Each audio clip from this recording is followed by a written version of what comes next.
یہ کہانی ہے اس شخص کی جسے سب پردیسی کہتے رہے، مگر کبھی انسان سمجھ کر اس کا احساس کیا نہ خیال رکھا۔ وہ جو اپنوں کے لیے اپنی زندگی دیار غیر میں گزار کر لوٹا تو اس کے لیے کوئی اپنا نہیں رہا تھا۔ خلوص اور ایثار کی بے قدری اور اپنوں کی بے حسی کی المناک داستان جسے سن اور پڑھ کر ہر آنکھ اشکبار ہو جائے۔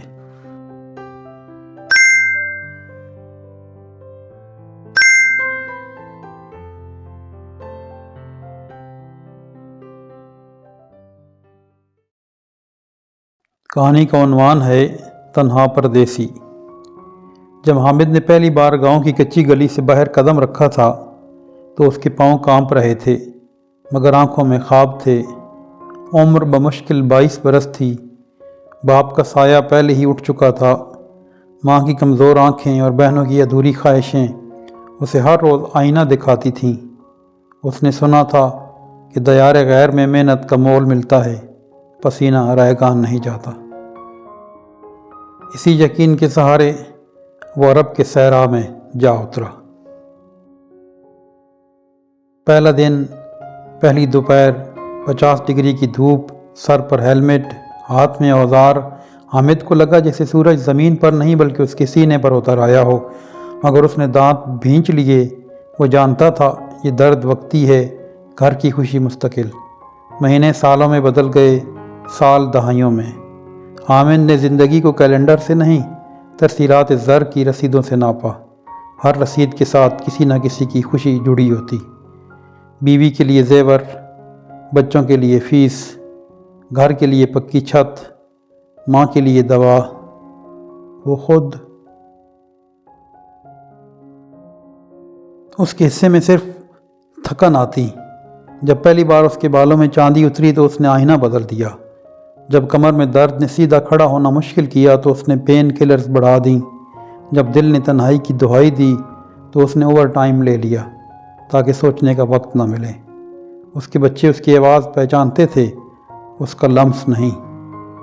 وہ ابو کہتے تھے، مگر ابو کی طرح اس کے کندھے پر کبھی سر نہیں رکھا تھا۔ ویڈیو کال پر وہ مسکراتا، حالانکہ دل اندر سے ریزہ ریزہ ہوتا۔ بیوی کہتی، بس چند سال اور پھر واپس آ جائیں گے۔ وہ ہر بار مان جاتا، جیسے اس کے پاس اور کوئی راستہ نہ ہو۔ 40 سال پردیس میں گزارنے کے بعد ایک دن حامد واقعی واپس آ گیا، مگر جس دن وہ لوٹا اس دن اسے احساس ہوا کہ واپسی صرف جسم کی ہوتی ہے، رشتوں کی نہیں۔ گاؤں بدل چکا تھا، کچی گلیاں پکی سڑکیں بن گئی تھیں، درخت کٹ چکے تھے، اور لوگ اسے پہچانتے تو تھے مگر جانتے نہیں تھے۔ بیوی نے چند دن خاطر تواضع کی، پھر خاموشی حاوی ہو گئی۔ بچوں کے اپنے اپنے گھر تھے، اپنی اپنی مصروفیات۔ حامد ان کے لیے ایک بوجھ بن گیا تھا، ایک ایسا بوجھ جس نے ساری عمر سہولتیں دیں مگر اب خود سہولت چاہتا تھا۔ وہ بیمار رہنے لگا، جوڑوں کا درد، سانس کی کمی، آنکھوں کی روشنی مدھم۔ ڈاکٹر نے کہا عمر اور محنت دونوں نے جسم سے حساب لے لیا ہے۔ ایک دن اس نے بیٹے سے اسپتال لے جانے کا کہا تو اس نے آفس میں ضروری میٹنگ کا بہانہ کر کے اگلے دن کا کہہ دیا، مگر وہ اگلا دن کبھی نہیں آیا۔ بیوی نے بھی آہستہ آہستہ ذمہ داریوں سے ہاتھ کھینچ لیا۔ اس کے پاس اپنی صحت کے حوالے سے سنانے اور بتانے کو بہت کچھ تھا، مگر بیماری صرف حامد کی تھی، تنہائی کی بیماری۔ وہ جس گھر کو بنانے کے لیے جوانی بیچ آیا تھا، اسی گھر کے ایک کمرے میں خاموشی سے سمٹتا جا رہا تھا۔ ایک شام جب حامد صحن میں سوچوں میں گم سر جھکائے اکیلا بیٹھا تھا، ایک پرانی آواز نے اسے چونکا دیا، حامد! اس نے حیرت سے سر اٹھا کر دیکھا۔ سامنے اس کا بچپن کا دوست سلیم کھڑا تھا۔ سلیم نے اسے اس حال میں دیکھا تو اس کی آنکھیں بھر آئیں۔ یار تو بالکل بدل گیا ہے۔ حامد مسکرایا، زندگی نے بدل دیا ہے۔ سلیم نے اس کی کیفیت دیکھ کر زیادہ سوال نہیں کیے۔ اگلے دن وہ اپنی بیوی کے ساتھ آیا، کھانا لایا، دوا لایا اور سب سے بڑھ کر وقت لایا۔ سلیم روزانہ حامد سے ملنے آنے لگا، کبھی کبھار اپنے بچوں کو بھی ساتھ لے آتا۔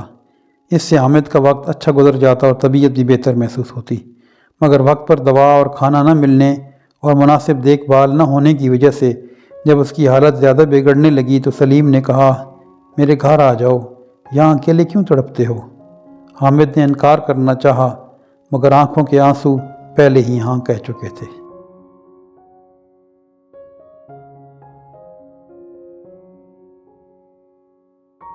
سلیم اور اس کی بیوی حامد کا ہر ممکن خیال رکھتے، ان کے بچے اس کے پاس بیٹھتے، اس کی پردیس کی کہانیاں سنتے، اور پہلی بار حامد کو لگا کہ کوئی اسے صرف پیسہ کمانے والی مشین نہیں، انسان سمجھ رہا ہے۔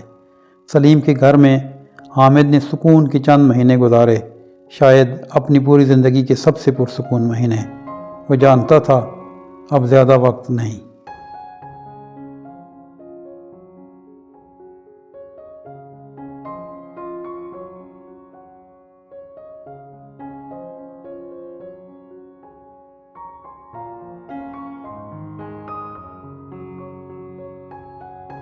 ایک رات اس نے سلیم کا ہاتھ تھاما اور کہا، اگر میں نے غلطی کی تو بس یہی، میں نے اپنی زندگی دوسروں کے لیے گزار دی، خود کے لیے نہیں۔ سلیم کی آنکھیں نم ہو گئیں۔ تو نے غلطی نہیں کی حامد، غلطی ہم سب نے کی جو تیری قربانی کو وقت پر نہ سمجھ سکے۔ اگلی صبح حامد خاموشی سے ہمیشہ کے لیے پرسکون نیند سو گیا، نہ کوئی شور، نہ کوئی شکایت۔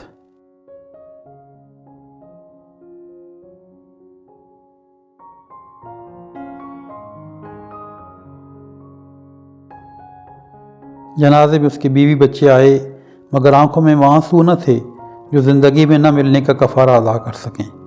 قبر پر مٹی ڈالتے ہوئے سلیم نے بس اتنا کہا، یہ وہ شخص تھا جس نے سب کو آباد کیا مگر خود ویران رہ گیا، تنہا پردیسی، میرا بچپن کا دوست حامد۔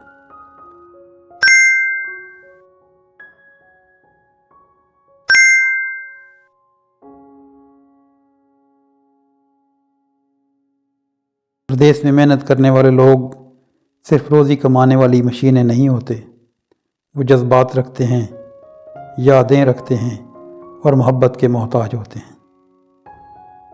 اگر آپ کا کوئی اپنا دیار غیر میں ہے تو اس کے پیسوں کا حساب مت رکھیں، اس کے دل کا خیال رکھیں،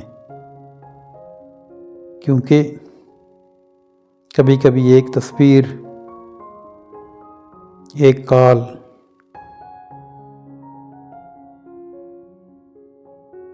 اور دو بول محبت کے کسی کی پوری زندگی کا واحد سہارا ہوتے ہیں، اور یہ سہارا اگر وقت پر نہ دیا جائے تو پھر صرف قبر پر پچھتاوا ہی بچتا ہے۔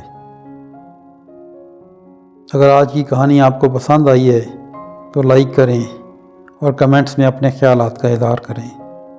اپنی پسند کے موضوع کے بارے میں بھی ضرور بتائیں، ہماری کوشش ہوگی کہ اس موضوع پر دل کو چھو لینے والی کہانی پیش کریں۔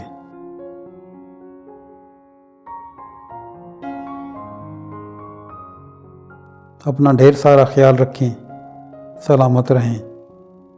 آپ کا دلی شکریہ۔